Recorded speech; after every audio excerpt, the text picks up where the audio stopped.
घर की इज्जत, गृहलक्ष्मी की कहानी।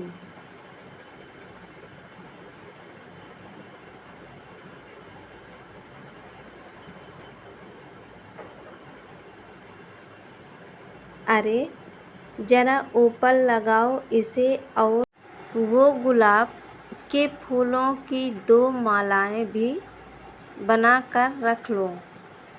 अभी और मेहमानों वाले कमरे को भी साफ करना शुरू करो और सभी चीज़ें नई रखना। उसमें पर्दे, बिस्तर, तस्वीरें और बिजली भी ठीक कर देना। अरे भाई जरा जल्दी जल्दी हाथ चलाओ। अभी कितना सारा काम और करना रह गया है।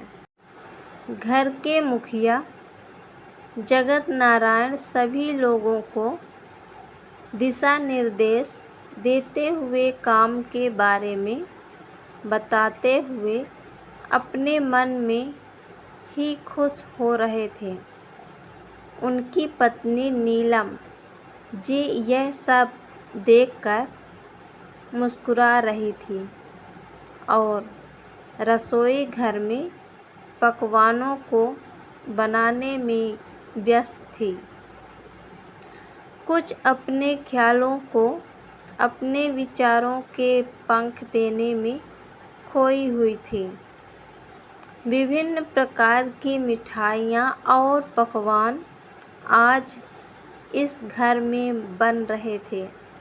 ऐसा लग रहा था जैसे कोई बड़ा त्योहार या फिर कोई बड़ी खुशखबरी इस घर की दहलीज को पार करके आ रही है। सभी घर को किसी दुल्हन की तरह सजाने में लगे हुए थे, क्योंकि दिन ही कुछ खास था। क्योंकि आज इस घर के दामाद जी, मतलब इस घर की बेटी के पति पंकज जी आने वाले थे। वो भी अपनी पत्नी आकांक्षा के साथ में। शादी के पूरे 3 साल बाद पहली बार बस उन्हीं के आदर संस्कार में पूरा परिवार पिछले 1 हफ्ते से लगा हुआ था, जिससे दामाद जी के सम्मान में कोई कमी नहीं रह जाए, जिससे उनकी बेटी के ससुराल में उनकी बेटी और उसके मायके के घर की इज्जत बनी रहे।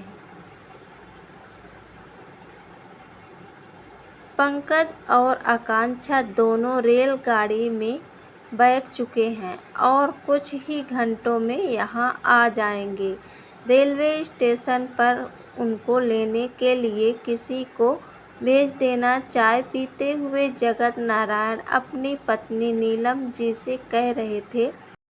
नीलम जी भी उनकी बातों को सुनकर अपनी सहमति दे रही थी और कुछ विचार विमर्श भी करने लगी थी। तभी दीवार पर लगी हुई घड़ी की तरफ देखकर नीलम जी कहती हैं, जी सुनिए, समय हो गया है। आप स्वयं ही दामाद जी और आकांक्षा को लेने के लिए रेलवे स्टेशन पर चले जाना।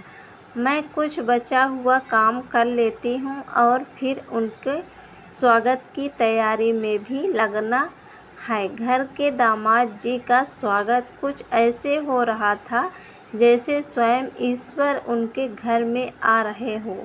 उन्हें आशीर्वाद देने ससुराल वाले पंकज जी के स्वागत के लिए अपनी पलकें बिछाकर बैठे हुए थे। जगत नारायण जी दामाद जी और अपनी बेटिया आकांक्षा को लेकर घर पहुंच जाते हैं। घर के अंदर आने से पहले उन दोनों की आरती और गुलाब के फूलों की माला पहनाकर उनका स्वागत पूरी परिवार करता है और फिर उनकी सेवा में लग जाता है।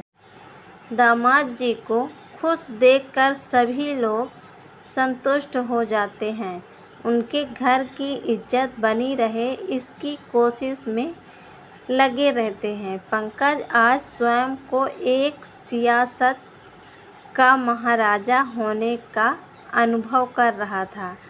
इतना प्यार और इतना आदर सत्कार देखकर उसे बहुत अच्छा लग रहा था, मगर कुछ अजीब भी माना कि वह इस घर की बेटी का पति है, इस घर का दामाद जी है, मगर उसके घर में कभी भी उसकी पत्नी आकांक्षा का कभी ऐसे संस्कार शादी के बाद नहीं हुआ। घर का कोई भी काम हो सभी उससे ही करवाते हैं। अगर दामाद जी को ससुराल में इतना मान सम्मान मिलता है तो एक बहू को उसकी ससुराल में इतना मान सम्मान क्यों नहीं मिलता है? क्या बहू अपने ससुराल की घर की इज्जत नहीं होती है? आकांक्षा और पंकज का आदर संस्कार हो चुका था। अब उन्हें वापस रेलवे स्टेशन पर छोड़ने के लिए जगत नारायण स्वयं जाते हैं। वे पंकज जी से हाथ जोड़कर कहते हैं, बेटा, जितना हम कर सकते थे हमने किया। कोई गलती हुई तो हमें माफ़ करना बेटा। हमारे घर की इज्जत अब आपके पास है। दामाद जी पंकज उनके पैरों को स्पर्श करके कहता है, नहीं पिताजी, सब बहुत अच्छा रहा। मैं भी आपका बेटा ही हूँ। दोनों रेलगाड़ी में बैठ जाते हैं। रास्ते भर पंकज कुछ सोचता रहता है। तभी आकांक्षा की तरफ तो कभी खिड़की से बाहर देखता है। आकांक्षा यह सब देखकर परेशान होने लगती है और पंकज से पूछती है, मगर पंकज उसे कुछ भी नहीं बताता है। जैसे जैसे समय आगे बढ़ने लगता है, रेलगाड़ी की रफ्तार और आकांक्षा के दिल की धड़कन भी तेजी से बढ़ने लगी थी। कुछ अजीब से सवाल भी आकांक्षा के मन में आने लगे थे। ससुराल पहुंचकर आकांक्षा ने देखा कि ससुराल के सभी लोग गुलाब की मालाएं और आरती की थाली लिए हुए खड़े थे। उसने मन में सोचा कि यह सब पंकज के लिए होगा, मगर कुछ ही पलों के बाद सब उसकी और पंकज की आरती करने लगते हैं और उन्हें मालाएं पहनाते हैं। पूरा घर आकांक्षा का आदर संस्कार करने लगता है। उसे एक सियासत की महारानी की तरह मानते हैं। उसकी सास कहती है, आकांक्षा बेटा, जितना हम कर सकते हैं हमने किया। अगर कोई कमी रह गई हो तो हमें माफ़ करना। तुम हमारे घर की बहू हो, इस घर की इज्जत, हमारे अपने दामाद जी हो। पंकज ने हमें यह सब करने का विचार दिया, हम सबको बहुत अच्छा लगा।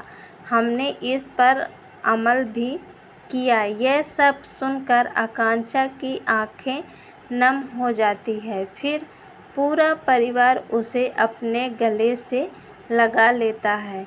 सिर्फ बेटे ससुराल में दामाद जी क्यों, बेटी भी ससुराल में दामाद जी बन सकती है।